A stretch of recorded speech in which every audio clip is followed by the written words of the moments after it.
దానికి చిన్న point add చేస్తున్నా నేను. కర్ణాటక ఎన్నికల్లో 15 మంది క్యాండిడేట్స్ ను ముస్లిం క్యాండిడేట్స్ కాంగ్రెస్ నిలబెడితే 9 మంది మంచి మెజారిటీతో గెలిచారు ముస్లిం అభ్యర్థులు. ఇంకొక విషయం, మనం జేడిఎస్ కూడా బహుశా 23 మంది ముస్లిం అభ్యర్థులు నిలబెడితే ఒక్కరు కూడా.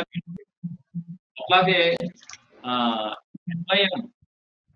ఎంఐఎం కూడా తన క్యాండిడేట్స్ ను ఒక్క దగ్గర కూడా గెలిపించుకోలేకపోయింది. 0.0% ఓట్లు వచ్చినాయి ఎంఐఎం.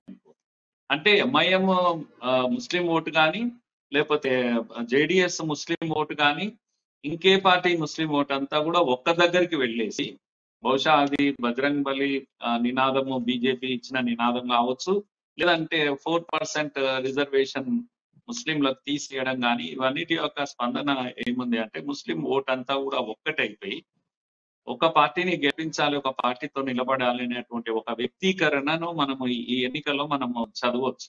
అయితే ఏది ఏమైనా కూడా ఎంటైర్ ముస్లిం కమ్యూనిటీ సుమారుగా నేను అనుకుంటా ఓట్ పర్సంటేజ్ వాళ్ళది 13% వరకు ఉన్నట్టున్నారు కర్ణాటకలో.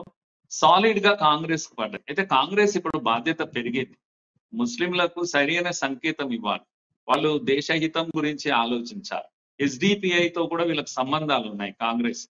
ఇవన్నిటిని పక్కకు పెట్టి ఒక జాతీయ పార్టీగా కాంగ్రెస్ వ్యవహరించాలి. రాంగ్ సిగ్నల్స్ ఇవ్వద్దు. తీవ్రవాదంతో కానీ, యాంటీ నేషనల్స్ తో కానీ ముస్లింలు వెళ్ళడాన్ని వాళ్ళు సహించకూడదు. కనీసం వాళ్ళు బుజ్జగిస్తున్నారు కనుక బుజ్జగించేదో బాగా బుజ్జగించి తప్పకుండా మీరు దేశహితం కొరకే నిలబడాలనేటువంటి మెసేజ్ కాంగ్రెస్ ఇవ్వాల్సిన బాధ్యత ఉంది. లేకపోతే ఇది సౌత్ ఇండియాలోనే చాలా డిస్టర్బింగ్ గా ఉండేటువంటి ప్రమాదం కూడా ఉంది ప్రసాద్ గారు.